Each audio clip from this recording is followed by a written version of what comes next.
Hello everybody, myself Babli Bhardwaj and I welcome you on my YouTube channel Social Science Classes. What we are going to start today, the production of chronicles.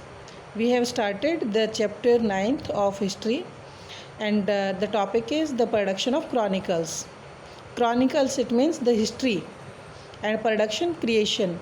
How the history of Mughal emperor was created, कैसे उसको तैयार किया गया था, उन्होंने अपनी कौन कौन सी टेक्स्ट, कौन से अकाउंट्स बनवाए थे, किस किस को कमीशन्ड किया था, किन कोर्ट हिस्टोरियंस को वो अपने दरबार में अपॉइंट किया था, तब मुग़ल रूलर्स ने अपने बुक्स लिखवाई थी अपनी लाइफ अचीवमेंट्स के बारे में. Chronicles commissioned by the Mughal emperor are an important source for studying the empire and its court.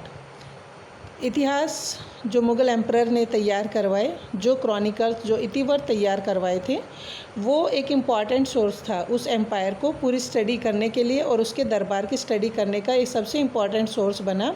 क्या बना? क्रॉनिकल्स बने. और ये क्रॉनिकल्स वर्ड जो है ये अंग्रेज़ों का दिया हुआ नाम है, क्रॉनिकल्स. और इनको लिखा गया था, इनको इसलिए लिखा गया था, they were written in order to project a vision of the enlightened kingdom to all those who came under its umbrella. अपने एक विज़न, अपने उस सपने को दर्शाने के लिए उन्होंने ये बुक लिखवाई थी, इन टेक्स्ट को लिखवाया था. कौन सा विज़न? उनके एनलाइटेंड किंगडम का, अपने उसे जो प्रकाशित साम्राज्य था उसको दर्शाने का उनका अपना एक सपना था, अपना एक प्रोजेक्ट था, जिसके लिए उन्होंने ये किताबें लिखवाई थी. मतलब नेक्स्ट जनरेशन को भी पता लगे कि उनका कितना हाई स्टेटस था. उसी टाइम पे उन्होंने वो एक ऐसा मैसेज भी कन्वे करना चाहते थे टू दोज, उन लोगों को, who resisted the rule of the Mughal, that all resistance was destined.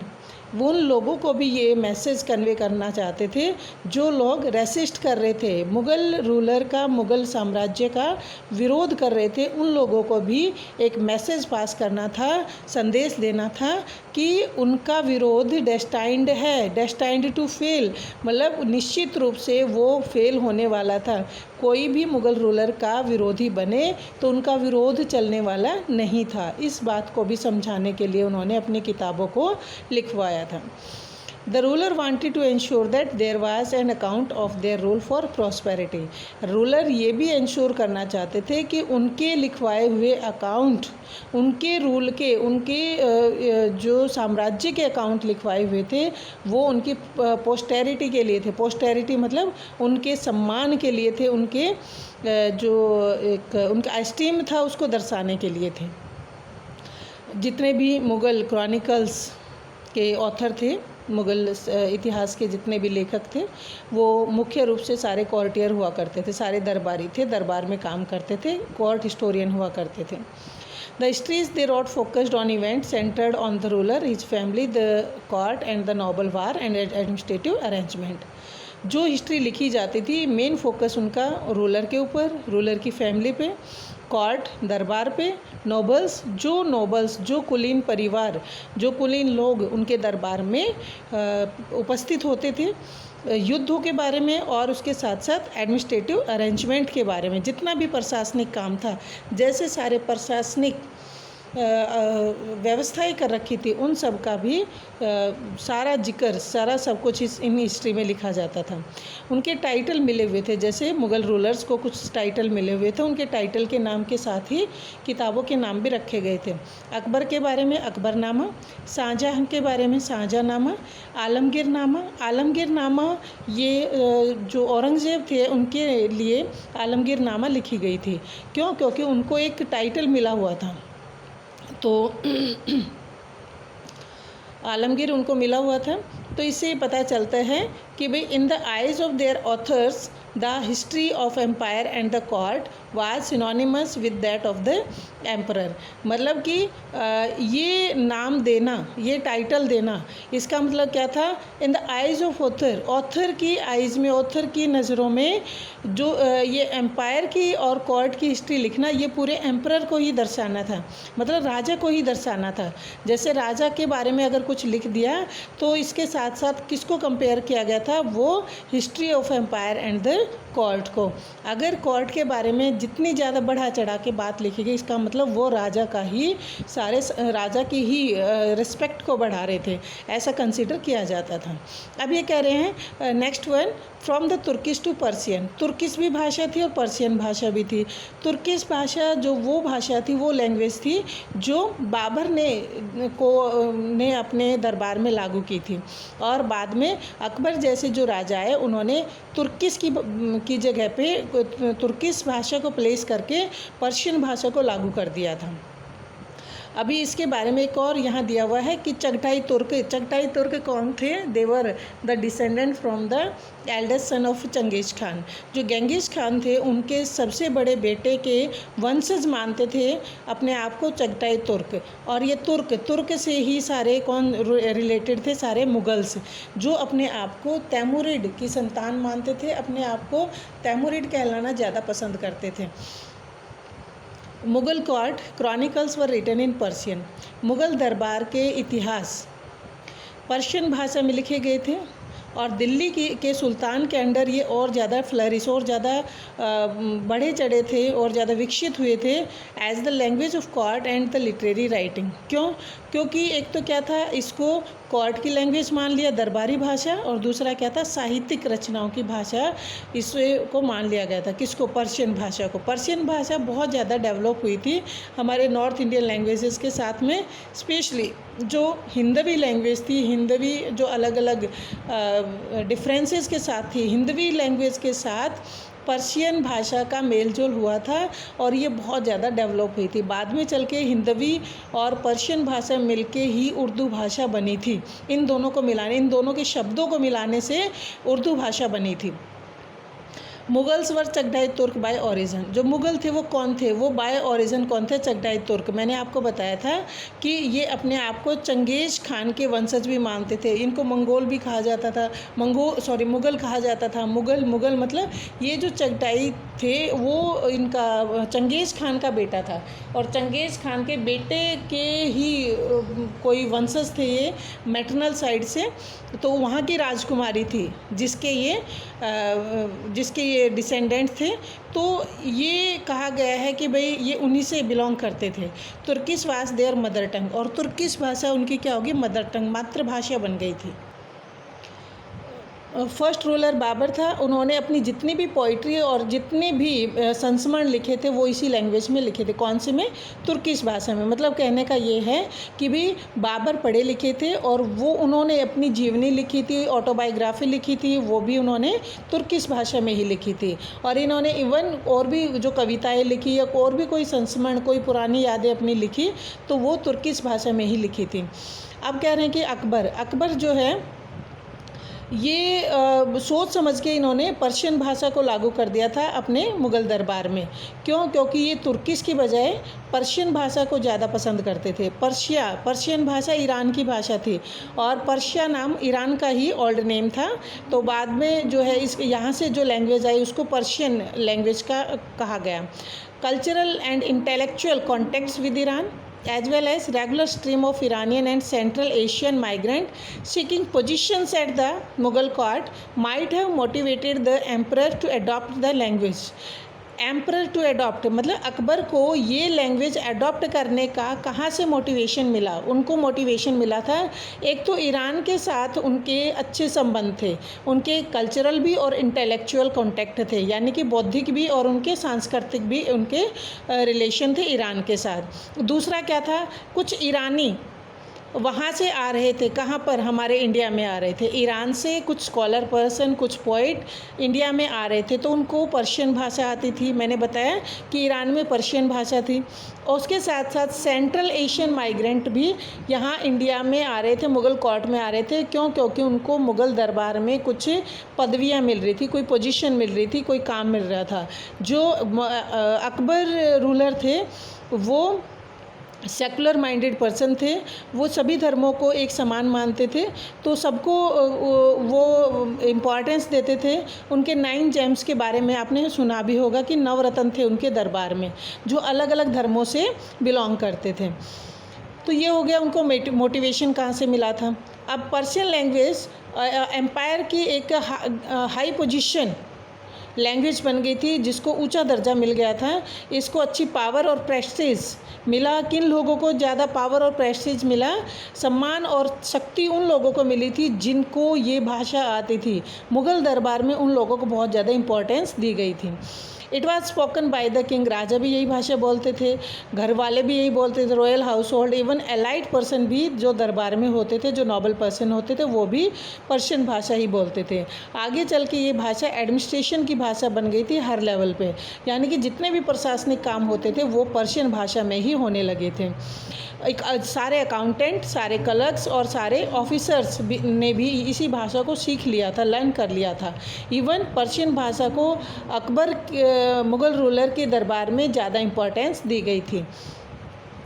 जब पर्शियन भाषा कभी पहले की बात है, बाबर के टाइम की, जब पर्शियन भाषा को डायरेक्टली यूज़ नहीं किया जाता था, लेकिन इसकी वोकैबुलरी, इसकी शब्दकोश और इसके मुहावरों से हमारी कुछ भाषाएं, हमारे देश की कुछ भाषाएं वो कुछ प्रभावित हुई थी, जैसे राजस्थानी, मराठी और इवन तमिल भाषा में भी असर आया था। क्यों? क्योंकि इसमें ये पर्शियन लैंग्वेज के कुछ वर्ड्स को यूज़ किया जाने लगा था, तो यहाँ पर उसका असर पड़ रहा था। Since the people using Persian in the 16th and 17th century came from many different regions of the subcontinent and spoke other Indian languages, Persian to became Indianized by absorbing local idioms। जो लोग Persian भाषा को use कर रहे थे 16th-17th century में, आए अलग अलग एरिया से थे, तो पहले तो वो अपनी लैंग्वेज बोलते थे, इंडियन लैंग्वेज बोल रहे थे, लेकिन यहाँ आने के बाद वो पर्शियन भाषा बोलने लगे, पर्शियन भाषा को सीख लिया। कारण क्या था, क्यों सीखा था? अगर जिसको पर्शियन भाषा आएगी तो मुग़ल दरबार में उनको अच्छी पोजीशन मिल जाएगी। तो पर्शियन जो है वो एक इंडियनाइज्ड लैंग्वेज भी हो गई थी, मतलब भारतीय भाषा बन गई थी। क्यों? क्योंकि इसके अंदर हमारे कुछ लोकल मुहावरे शामिल हो गए थे। एक नई लैंग्वेज बनी या इस पर्शियन भाषा के इंडियनाइज होने के बाद कौन सी भाषा बनी? वो बनी थी उर्दू। उर्दू भाषा जो बनी थी वो दो भाषाओं के मिलने से बनी थी, एक थी पर्शियन और एक हिंदवी। पर्शियन और हिंदवी को मिला के, इनके वर्ड्स को मिला के उर्दू भाषा बनी थी। Mughal chronicle such as Akbarnama were written in Persian. अब अगर आपसे क्वेश्चन पूछा जाए कि अकबरनामा कौन सी लैंग्वेज में लिखी गई थी, तो पर्शियन भाषा में लिखी गई थी। यहाँ तक कि जो बाबरनामा जो तुर्किश भाषा में कभी पहले लिखी गई थी, उसको भी बाद में ट्रांसलेट कर दिया गया था। किस भाषा? तुर्किश भाषा से पर्शियन भाषा में उसको ट्रांसलेट किया गया था। और मैं आपको एक और बात बताऊं बेटा, जितने भी बुक्स के पीछे नामा वर्ड लिखा हुआ है, नामा, अकबरनामा, बादशाहनामा, आलमगीरनामा, अगर नामा वर्ड आ गया तो इसका मतलब क्या था? वो पर्शियन भाषा में लिखी हुई है। ये पक्की पहचान है इसकी। और क्योंकि जो बाबरनामा बनी है वो बाबरनामा बाद में नाम दिया गया जब ये पर्शियन भाषा में ट्रांसलेट की गई थी। पहले तो इससे जो तुर्किश भाषा में जब लिखी हुई थी तो इसका नाम था तुजुक ए बाबरी। क्या नाम था इसका? तुजुक ए बाबरी नाम था इस बाबरनामा का। तो ये कि पहले किस में थी? वो तुर्किश भाषा में थी, लेकिन ये हुआ कि हाँ बाद में इसको ट्रांसलेट किया गया पर्शियन भाषा में, फिर जो है इसका नाम बन गया अकबरनामा। नेक्स्ट वन, यहाँ तक कि जो कुछ संस्कृत की ऐसी बुक्स थी जो ट्रांसलेट की गई थी पर्शियन लैंग्वेज में। महाभारत और रामायण को भी किया गया था। अब महाभारत है जिसका ट्रांसलेशन किया गया था तो उसका नाम रखा गया था रज़मनामा। 1 मार्क का क्वेश्चन आपसे पूछ लिया जाता है कि रज़मनामा कौन सी बुक का नाम रखा गया था? वो महाभारत का रखा गया था। अभी यहाँ पे एक और है, flight of the written words, मतलब लिखे हुए शब्दों की उड़ान। ये कौन कह रहे? अबुल फजल। अबुल फजल ने कहा है कि मतलब यहाँ पर लिखे हुए वर्ड की कुछ जो रिटन रिकॉर्ड है उसके इम्पॉर्टेंस को यहाँ पर बताया गया है। Importance of written words. Abul Fazl जो अकबर के दरबार का एक कोर्ट हिस्टोरियन थे और उनका बहुत ज़्यादा साथ दिया था। अबुल फजल ने अकबर का बहुत ज़्यादा साथ दिया था उनके सारे एडमिनिस्ट्रेटिव वर्क्स में। तो क्या कहा है इन्होंने लिखित शब्दों के बारे में? यहाँ पर सिर्फ और सिर्फ इस पैराग्राफ में रिटन वर्ड पे ही जो है स्ट्रेस डाला गया है। The written word may embody the wisdom of bygone ages. Bygone ages मतलब पास्ट टाइम, बीते हुए समय की बुद्धिमत्ता पूर्णता को रिप्रेजेंट करना सिर्फ रिटन वर्ड से ही पॉसिबल है, मतलब लिखे हुए शब्द ही उसको मूर्त रूप दे सकते हैं। And may become a means to intellectual progress, और एक बौद्धिक विकास का साधन बन सकते हैं। बौद्धिक मतलब जो भी इंटेलेक्चुअल प्रोग्रेस है उसका एक साधन बन सकते हैं, उसको कन्वेयर बन सकते हैं। अगर नेक्स्ट जनरेशन में कोई मैसेज पहुंचाना है तो सिर्फ और सिर्फ रिटन वर्ड से ही पहुंचाया जा सकता है।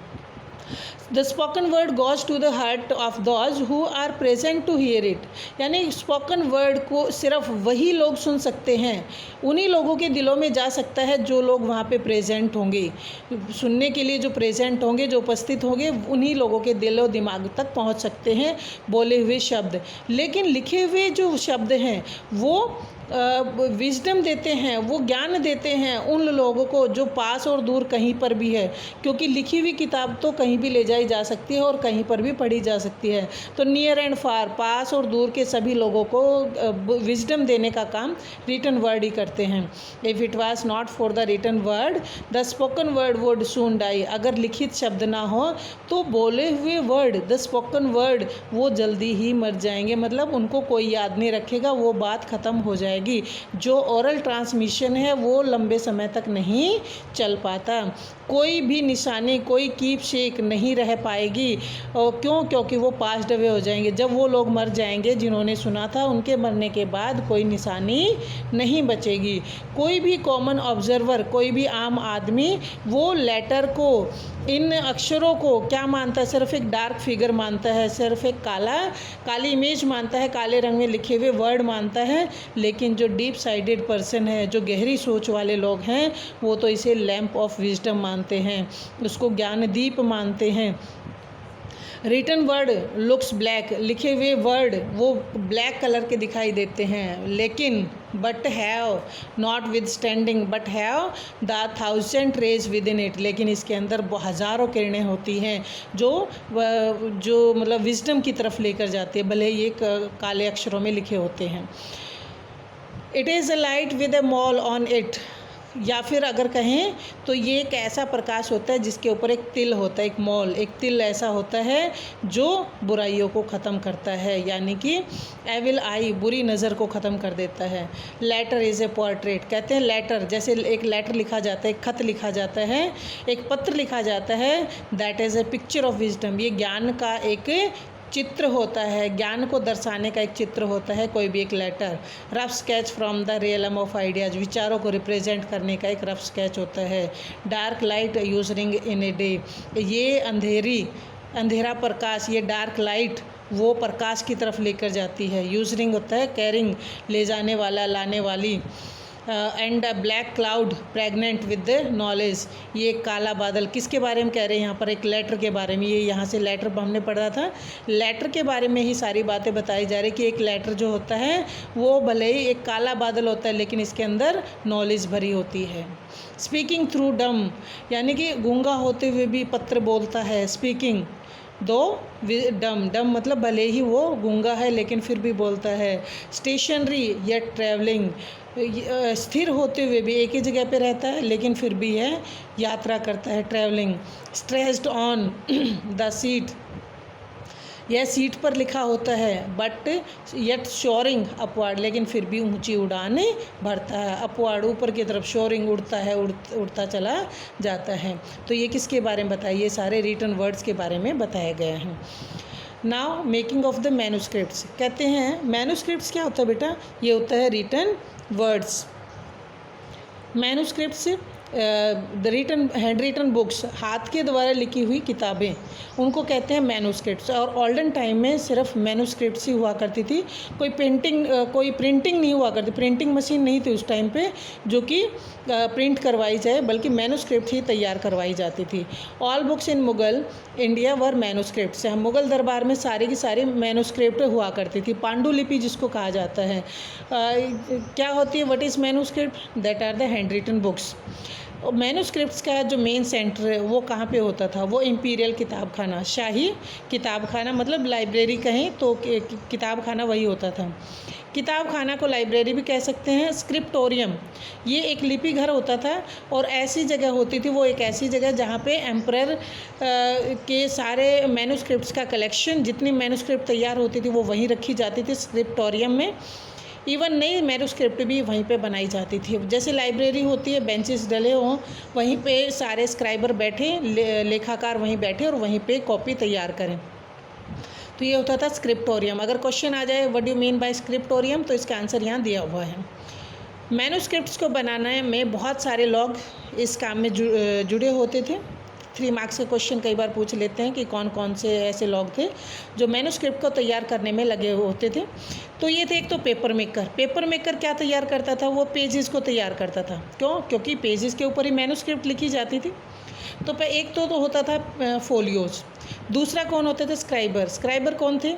जो राइटर थे, कैलीग्राफर, सुंदर राइटिंग लिखने वाले, वो टेक्स्ट की कॉपी करते हैं। तीसरा कौन था? वो थे कॉफ्तगार। कॉफ्तगर कौन होते थे? जो पेज को चमकाते थे। चौथे कौन थे? पेंटर। और पेंटर जो थे,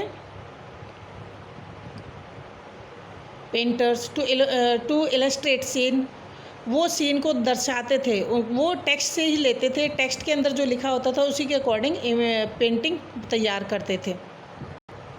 और फिफ्थ कौन आ गया? Book binder. जो इंडिविजुअल मैन्युस्क्रिप्ट्स होती थी, अलग अलग होती थी, अलग अलग पन्ने होते थे, उनको इकट्ठा करना और उनको ऑर्नामेंटल कवर से सेट करना, यानी कि सुसज्जित कवर उनके ऊपर लगा दिया जाता है ताकि वो लॉन्ग टाइम के लिए उनको प्रिजर्व किया जा सके।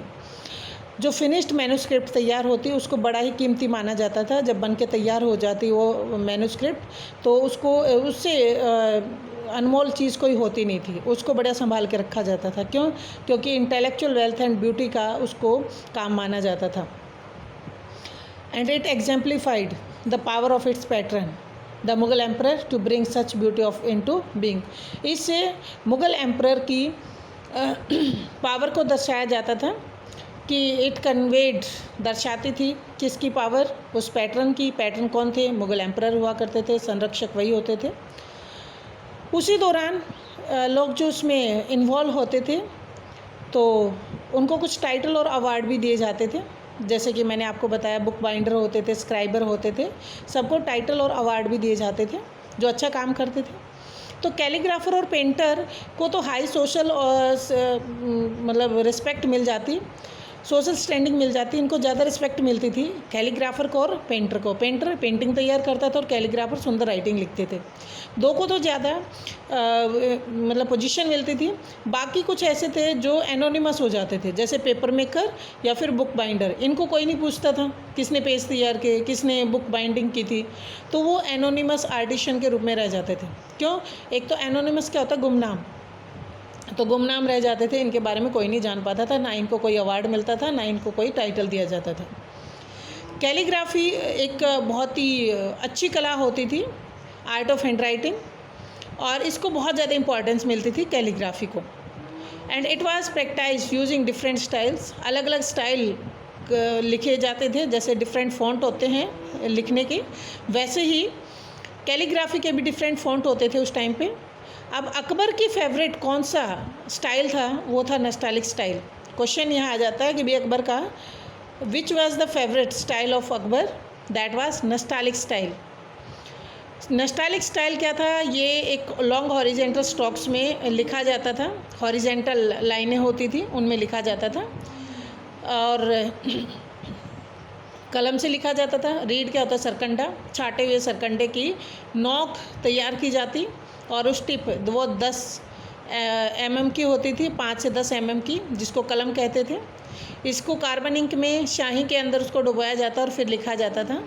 और कलम जो बनाई जाती, कलम की जो निब होती थी, जैसे इंक वाला पेन होता है उसकी निब पे एक कट होता है, वैसे ही कलम की निब पे भी एक कट बना दिया जाता, स्प्लिट कर दिया जाता, ताकि वो इंक को अच्छे तरीके से एब्जॉर्ब कर सके।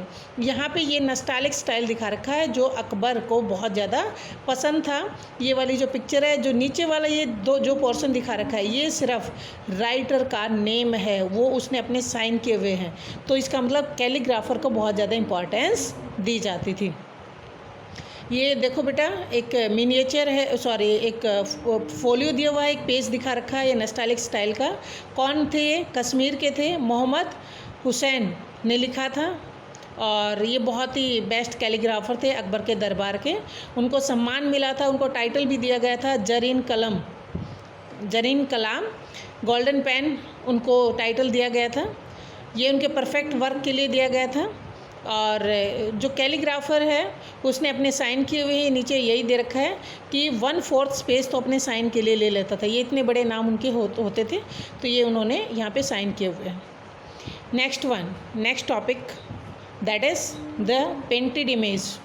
अब पेंटेड इमेज की क्या इंपॉर्टेंस होती थी? कैलीग्राफर की तो मैंने आपको बताई है कि भी कैलीग्राफी की तो इम्पोर्टेंस थी ही थी, लेकिन पेंटिंग की भी उतनी ही इमेज थी, उतनी ही इम्पोर्टेंस थी।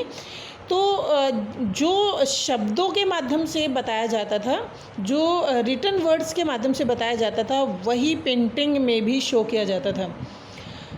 प्रीवियस सेक्शन में हमने पढ़ा कि भाई पेंटर का भी काम होता था मुग़ल मैन्युस्क्रिप्ट्स के अंदर। क्रॉनिकल्स में जिन इवेंट्स को नरेट किया जाता और उनके साथ साथ कुछ रिटन टेक्स्ट इमेजेस भी उसमें बताई जाती थी और उनको विजुअल फॉर्म दे देना, उन रिटन टेक्स्ट को, लिखे हुए वर्ड को दृश्य रूप दे देना, ये किसका काम होता था? ये पेंटर का काम था। जब सीन या कोई भी थीम बुक के अंदर लिखी जाती थी, उसको विजुअल एक्सप्रेशन में रिप्रेजेंट किया जाता है। विजुअल मतलब जिसको हम देख सकें। देख किसको सकेंगे? हम इमेजेस को, क्योंकि वर्ड्स को तो सिर्फ पढ़ा जाएगा और इमेजेस को देखा जाएगा। The scribe left blank space on near by pages. उन पेजेस में जहाँ जहाँ लिखे हुए वर्ड्स होते थे, उनके बीच में जगह छोड़ दी जाती है जहाँ पर पेंटिंग तैयार करनी होती थी। Executed separately by the artist were inserted to accompany what was described in words। ये इसलिए वहाँ पे जगह छोड़ी जाती थी ताकि जो शब्दों में लिखा गया है, जो डिस्क्राइब वर्ड्स में किया गया है, उसी को रिप्रेजेंट करना through the visual expression. These paintings were miniature. ये पेंटिंग छोटी छोटी होते, लघु चित्र होते, ज़्यादा बड़े नहीं होते थे क्योंकि पेज के बीच में बनाने होते थे। And could therefore be passed around for viewing and mounting on the pages of manuscript. Manuscript के पेजेस में जो शब्द, जो विचार था, जो बात लिखी हुई होती थी, उसी के को दर्शाने के लिए ही ये मिनिएचर बनाए जाते थे। अब कह रहे पेंटिंग क्या है? वो बुक की ब्यूटी को ही नहीं बढ़ाती थी। एनहेंस क्या होता है? बढ़ा देना। कि पेंटिंग सिर्फ बुक की ब्यूटी को, बुक की सुंदरता को ही नहीं बढ़ाती थी, बल्कि ये भी माना जाता था has the special power of communicate ideas about the kingdom and the power of kings in ways what the written medium could not. मतलब कि जो रिटन मीडियम, जो लिखे हुए शब्द हैं, वो उस बात को कम्युनिकेट नहीं कर सकते थे जिसको इमेज बता सकती थी। Special power of communicating ideas, विचारों को पहुंचाने की पावर अगर थी तो वो पेंटिंग के अंदर थी, ना कि रिटन वर्ड्स के अंदर थी। हिस्टोरियन थे अबुल फजल। मैंने बार बार आपको जिक्र किया है कि अकबर के कोर्ट में थे। कौन थे? हिस्टोरियन अबुल फजल थे। उन्होंने डिस्क्राइब क्या कहा है पेंटिंग के बारे में? Magical art. एक नंबर का क्वेश्चन पूछ भी ले कि भाई मैजिकल आर्ट किसने कहा, तो कहा है अबुल फजल ने। तो उन्होंने कहा it had the power to make inanimate object look as if they possessed life. उन्होंने कहा है कि इन इमेजेस, इन पेंटिंग के अंदर वो पावर है जो इनएनिमेट ऑब्जेक्ट को, जो नॉन लिविंग ऑब्जेक्ट को भी ऐसा बना देती है जैसे उसके अंदर लाइफ हो। यानी कि निर्जीव चीज़ों को भी सजीव रूप दे देने का काम पेंटिंग के माध्यम से ही किया जा सकता है। तो ये किसने कहा है? ये अबुल फजल ने कहा है। Next one, the production of painting portraying the emperor, his court and the people who were part of it was a source of constant tension between rulers and the representative of Muslim orthodoxy, the ulemas। कि painting को तैयार करना, किस किस की painting तैयार करना? राजा की, एम्परर की, उसके दरबार की, उससे जुड़े हुए उन सभी लोगों की जो उसके दरबार में होते थे। कहते हैं ये टेंशन का कारण बनता था। जो पेंटिंग बनती थी, पेंटिंग के कारण ही झगड़े हो जाते थे। किसके बीच में? एक तो राजा के बीच में और दूसरा उलेमाज के बीच में। उलेमाज कौन होते थे? उलेमाज मतलब कि ये मुस्लिम ऑर्थोडॉक्सी के रिप्रेजेंटेटिव होते थे। उनके जैसे मौलवी होते हैं, मौलवी, काजी या मौलवी, वो उलेमाज होते थे। तो उलेमा के अंदर और उनके रूलर्स के अंदर राजाओं के बीच में झगड़े हो जाते थे। क्यों? क्योंकि उलेमा क्या मानते, लेटर मतलब the ulemas didn't fail to invoke the Islamic prohibition of the portrayal of human being and in Quran as well as hadith which describe an incident from the life of the prophet Muhammad. क्या मानना था? उलेमा ये मानते थे कि इस्लाम धर्म में ये प्रोहिबिट किया हुआ है, ये मना कर रखा है किसी ह्यूमन बीइंग की पोर्ट्रेल तैयार करना, पिक्चर तैयार करना। क्यों? ये किसके अंदर मना कर रखा है? कुरान में भी और हादिस में भी। यानी इस्लामिक ट्रेडिशन ये नहीं कहता किसी भी ह्यूमन बीइंग की पिक्चर को तैयार किया जाए। तो उलेमा किसको मानते थे? उलेमा तो कुरान और हादिस को मानते थे, और रूलर जो है अपनी पिक्चर बनवाना चाहते थे। तो ये इस बात पे झगड़ा हो जाता था। Here the prophet is cited as having forbidden the depiction of living being in a naturalistic manner, as it would suggest that the artist was seeking to appropriate the power of creation, and this was a function that was believed to belong exclusively to God. Profit को कैसे represent किया गया है? उसमें इस तरीके से कि एक जो ह्यूमन बीइंग है उसको डेपिक्ट ना किया जाए, उसको नेचुरल मैनर से नहीं दिखाया जाए, उसको प्राकृतिक तरीके से नहीं दिखाया जाए। क्यों? क्योंकि ऐसा सजेस्ट किया गया है आर्टिस्ट के अंदर वो पावर होती है जो इस रचना को कर सकते हैं। It would suggest that the artist was seeking, कोशिश कर रहा है कि एक आर्टिस्ट, एक जो कलाकार है वो ये कोशिश कर रहा है कि इस क्रिएशन की पावर को अपने हाथ में ले, उचित तरीके से तैयार कर ले, मतलब वो किसी रचना को बना दे। लेकिन उलेमास का ये मानना है कि ये फंक्शन, ये काम सिर्फ़ और सिर्फ भगवान का है, किसी बंदे का नहीं है। अगर ह्यूमन फॉर्म को क्रिएट करना है, किसी आदमी की तस्वीर अगर बनानी है, तो ये काम सिर्फ भगवान का है। क्यों? क्योंकि पेंटर क्या करते थे? पेंटर नॉन लिविंग थिंग्स को भी, दरबार है और चीज़ें हैं, किताबें हैं, हर चीज़ को ऐसे रिप्रेजेंट करते थे जैसे उनके अंदर जान हो, जैसे वैसे ही फ़ोटो शूट कर रखा हो। लेकिन उलेमा इस बात को गलत मानते, कहते हैं कि भगवान के काम को पेंटर ने अपने हाथ में ले लिया है, जो कि गलत है। तो इसलिए उनके बीच में झगड़े हो जाते थे, उलेमाज और रूलर्स के बीच में। यहाँ पे एक सोर्स दिया हुआ है, तो इस सोर्स में हम पढ़ेंगे इन प्रेज ऑफ तस्वीर। तस्वीर की प्रशंसा में अबुल फजल ने क्या कहा है? अबुल फजल तो बहुत ज़्यादा फ़ैन थे पेंटिंग के, क्योंकि पेंटिंग को उन्होंने क्या कहा है? Magical art. तो उन्होंने कहा बड़ी जादुई कला है, इसके माध्यम से तो नॉन लिविंग को भी लिविंग बनाया जा सकता है। तो ये क्या कहा उन्होंने कि तस्वीर होती क्या है? किसी भी चीज़ को एक सेम वैसे ही अंकित कर देना, ये तस्वीर होती है। किसी भी चीज़ को बिल्कुल सेम लाइकनेस वैसे ही रिप्रेजेंट कर देना, ये होती है तस्वीर। और हीज़ मैजेस्टी मुग़ल रूलर महामुहिम कहते हैं, महामुहिम ने अपने जवानी के दिनों से ही बहुत ज़्यादा ये इच्छा थी, ग्रेट प्रेडिक्शन कर रखा था आर्ट के बारे में, for this art and gives it very encouragement. कला को उन्होंने ज़्यादा इम्पोर्टेंस दी, राजाओं ने इम्पोर्टेंस दी। कौन कह रहा है? अबुल फजल। और इसको प्रोत्साहित भी किया है। प्रोत्साहित करना मतलब इसको और ज़्यादा संरक्षण प्रदान करना। As a looks upon it as a means both of study and amusement. क्यों?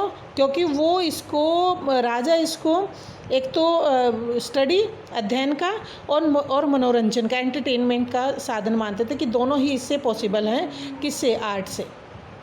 Very large number of painter have been set to work. बहुत सारे पेंटर्स को काम पे लगा दिया गया। हर हफ्ते बहुत सारे सुपरवाइज़र और कलर इम्पीरियल वर्कशॉप में काम करते, और फिर राजा के सामने जितने भी आर्ट तैयार होते, जितनी किताबें तैयार होती या जितने मैन्युस्क्रिप्ट तैयार होते, उन सबको रिप्रेजेंट करते। रूलर्स उनको अवार्ड देते, उनकी मंथली सैलरी बढ़ाते, जो जैसा एक्सीलेंस काम करता है उसके अकॉर्डिंग उनको दे दिया जाता था। ऐसे बहुत सारे एक्सीलेंट पेंटर्स भी हुए और जिनको इम्पोर्टेंस मिली। उनकी मास्टरपीस, उनकी सर्वोत्तम कलाकृतियों के लिए इनको इम्पोर्टेंस दी गई थी। ऐसे ही एक पेंटर थे बेहज़ाद, जिसका हम नेक्स्ट चैप्टर पे भी डिस्कस करेंगे। बेहज़ाद ये ईरान के थे। उनको उतनी ही मतलब इम्पोर्टेंस दी गई जितने कि किसी यूरोपियन पेंटर जो थे, वो जिनको पूरे वर्ल्ड में सम्मान मिला हुआ था, से उन्हीं के बराबर बेहज़ाड को भी कंपेयर किया गया है। बेहज़ाड भी यूरोपियन पेंटर्स के ही बराबर हैं। द माइन्यूटनेस इन डिटेल, कहने का क्या मतलब है कि भाई बारीकी से सारी बातों को एक्सप्रेस कर देना। माइन्यूटनेस इन डिटेल मतलब विस्तार में सूक्ष्मता। कहने का क्या है कि हर चीज़ की बारीकी से उसको बता देना, लेकिन उसके अंदर जनरल फिनिश भी होना, उसके अंदर परफेक्टनेस भी होना। ये आर्ट के माध्यम से किया गया। And the boldness of execution, किसी बात को कहने का साहस, ये किस में है? आर्टिस्ट में। Now observe in the picture are incomparable, ये सारी चीज़ों को अगर तीनों चीज़ को देखा जाए तो ये अतुलनीय है। क्या क्या? Minuteness in detail, general finish, perfectness, boldness of execution, represent करने का साहस। If they have life even inanimate object look as if they have life, यहाँ तक कि निर्जीव चीज़ें भी ऐसे लग रही जैसे उनके अंदर जीवन हो। More than 100 painter have become famous master of the art, सैकड़ों 100 से भी ज़्यादा ऐसे पेंटर थे जो आर्ट के लिए फेमस हो गए। Specially true by the Hindu artist, और हमारे हिंदू आर्टिस्ट के लिए तो स्पेशली बताया गया है। ये जो पिक्चर्स हैं that surpass our conception of things, हमारी सोच से भी बहुत परे है। जितना हम सोचते हैं सोच से भी आगे ये पिक्चर्स बना रखी थी। Few indeed in the whole world are found equal to them, और इनमें से कुछ ही है जो इसके बराबर पाएगी। पूरे वर्ल्ड में हमारे देश के अंदर जितनी भी पेंटिंग्स तैयार की गई थी उनके बराबर पूरे वर्ल्ड में ऐसी कुछ ही पेंटिंग पाई जो इनके बराबर पाएगी। मतलब इतने अच्छे पेंटर और कहीं पे नहीं थे। We have discussed about the tension created between rulers and the orthodox Muslims that were ulemas. हमने पढ़ा था कि भाई उनके बीच में झगड़े हो जाते थे उलेमास और रूलर्स के बीच में, लेकिन क्या हुआ जैसे टाइम टू टाइम समय के साथ शरिया की एक्सप्लेनेशंस चेंज हो गई थी। शरिया का होता कुरान की तरह ही शरिया, इनकी जो लीगल बुक है उसको शरिया कहा जाता है। तो उसके एक्सप्लेनेशन कुछ बदल दिए गए थे, जैसे हमारे कॉन्स्टिट्यूशन में बदलाव होते रहते ऐसे ही इनकी बुक्स के अंदर भी बदलाव कर दिए गए। Body of Islamic tradition was interpreted in different ways by various social groups, अलग अलग सोशल ग्रुप बने हुए थे, उन्होंने अलग अलग तरीके से इस्लामिक ट्रेडिशन को व्याख्यायित किया, अपने अपने तरीके से उसको विस्तार से बताया। हर सोशल ग्रुप ने अपनी समझ के हिसाब से उसको जो रिप्रेजेंट किया, जो उनकी राजनीतिक ज़रूरतों के हिसाब से सूट कर रहा था वैसे ही उन्होंने रिप्रेजेंट करने शुरू कर दिए। जो बात उनके अकॉर्डिंग थी, उनके फेवर में होती थी, वही उन्होंने बदलाव किए थे हर ग्रुप ने। मुस्लिम राजाओं ने हमारे इन एरियाज़ में आने के बाद कुछ ऐसे आर्टिस्ट को कमीशन कर दिया, अपॉइंट कर दिया जो उनकी पोर्ट्रेट और उनके लाइफ के सीन को रिप्रेजेंट कर सकें। अपने पूरी चित्रों को अपने बारे में उनके पोर्ट्रेट्स साथ साथ उनके साम्राज्य के पूरे सीन को तैयार करवाने के लिए उन्होंने आर्टिस्ट को अपॉइंट कर दिया था राजाओं ने। सफ़ाविड किंग्स ऑफ ईरान के सफ़ाविड राजा, जहाँ पर हुमायूं गया था और हुमायूं को वहाँ पर शरण मिली थी, वो सफ़ाविड राजा, उन्होंने ऐसे अच्छे कलाकारों को संरक्षण दिया, मतलब अपने दरबार में रखा। Who were trend in workshops setup at court में जो वर्कशॉप बना रखी थी वहाँ पर जिनको ट्रेनिंग दी गई थी उनको वहीं पे उनकी प्लेसमेंट कर दी गई, अपने ही दरबार में उनको काम पे लगा दिया गया था। ऐसे ही पेंटर का नाम है बेहज़ाड, जो हमने लास्ट पेज पे कहा था कि इनके बराबर कोई नहीं, यूरोपियन पेंटर के बराबर इनको सम्मान दिया गया। And contributed to spreading the cultural fame of the Safavid ruler far and wide. Behzad एक ऐसा पेंटर था जिन्होंने सफ़ाविड दरबार के सम्मान को दूर दूर तक फैला दिया था। ईरान के आर्टिस्ट मुग़ल इंडिया में आए, उनको रास्ता मिल गया। कुछ तो ऐसे थे कि मुग़ल दरबार में वो हमारे जो हुमायूं है उसके साथ आए थे। हुमायूं जो 15 साल तक वहाँ पर रहा था उनके साथ में, यानी कि वो रहे थे 1540 से 1555 तक सफ़ाविड राजाओं के साथ रहे थे। शेरशाह सूरी ने उनको हरा दिया था और भगा दिया था। तब सफ़ाविद राजाओं ने ही हुमायूं को शरण दी थी। तो जब वो वापस आए थे 1555 में, तब मीर सैयद अली और अब्दुस समद ये पेंटर इनके साथ में आए थे।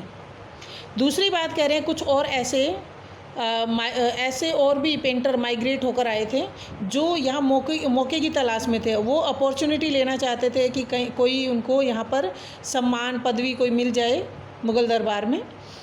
एक झगड़ा राजा और उस ऑर्थोडॉक्स पर्सन के बीच में तो हो ही रहा था। मैं बता रही थी आपको कि उनके बीच में झगड़ा हो रहा था। तो अकबर कॉर्ड हिस्टोरियन अबुल फजल साइटेड। तो इस झगड़े के ऊपर अकबर का जो दरबारी कवि था अबुल फजल, उसने क्या कहा? उसने कहा, इस झगड़े के ऊपर ही कहा था जो रूलर और उस उलेमाज के बीच में हो रहा था। तो उसने एक बात कही, यहाँ पे एक स्टेटमेंट दे रखी है, there are many that hate painting. यहाँ पर बहुत सारे लोग हैं जो पेंटिंग से घृणा करते हैं, नफ़रत करते हैं। उलेमाज के अगेंस्ट कहा था ये अबुल फजल ने। But such man I dislike, लेकिन मैं ऐसे लोगों को पसंद नहीं करता। कौन कह रहा है? अबुल फजल, कि मैं ऐसे उलेमाज के उन लोगों को पसंद नहीं करता जो पेंटिंग को पसंद नहीं करते। It appears to me when he must come to feel that he can not bestow life on his work. ये मुझे लग रहा है कि आर्टिस्ट के पास भगवान को पहचानने का एक बेजोड़ तरीका होता है। An artist has a unique way. Unique way मतलब बेजोड़ तरीका एक आर्टिस्ट के पास होता है टू रिकॉग्नाइज द गॉड, भगवान को पहचानने का। When he must come to feel, क्यों? क्योंकि आर्टिस्ट को ये एहसास हो जाता है कि he can not bestow life to his work, कि वह उसके काम को लाइफ नहीं दे सकता। मतलब भगवान को पहचाना कि लाइफ तो कौन देगा? वो सिर्फ भगवान ही देगा। अगर जीवन देना है, अगर शरीर में आत्मा का प्रवेश करना है, तो वो सिर्फ भगवान ही कर सकता है। और ये किसको एहसास हो गया था? ये आर्टिस्ट। तो ये इतनी प्रशंसा जो की है वो आर्टिस्ट की है, और उलेमास के अगेंस्ट ये बात कही थी अबुल फजल ने। तो बेटा ये हमारा दो टॉपिक हमने कंप्लीट किए हैं। तो आप इनको अच्छे से अपनी बुक से पढ़ें। Thank you and have a nice day.